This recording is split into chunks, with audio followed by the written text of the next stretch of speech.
নমস্কার, কেমন আছেন সবাই? আমি গোলমোর স্পেস থেকে আরও একটি নতুন ভিডিও নিয়ে চলে এসেছি আপনাদের সকলের মাঝে। তো আজকে কী রান্না করব বলুন তো? এই যে দেখুন, মুরগির মাংস। খুবই টেস্টি, খুব দারুণ একটা রেসিপি। কিন্তু আমার হাজব্যান্ড খেয়ে বলেছিল খুব সুন্দর হয়েছে। তো কীভাবে রান্না করেছে আমি কিন্তু রেসিপিটা বলিনি। আমি বলেছি যে যখন ভিডিও আপলোড দেবো তখন কিন্তু রেসিপিটা দেখে নিও। তাহলে চলুন রান্নায় চলে যাই।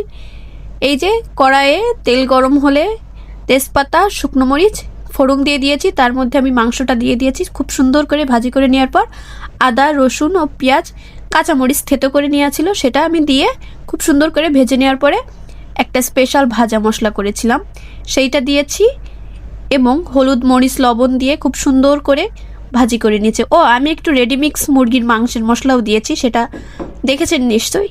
তারপরে একটু বাদাম বাটা এবং লিকুইড দুধ দিয়েছিলাম, সেটা দিয়ে খুব সুন্দর করে কষিয়ে একটু যে যতটুকু পরিমাণ ঝোল রাখবেন সেই অনুযায়ী জল দিয়ে খুব সুন্দর করে রান্না করে নিয়েছিলাম। এভাবে আপনারা রান্না করে খাবেন, কিন্তু খুবই মজার সুস্বাদু খাবার। ধন্যবাদ সবাইকে।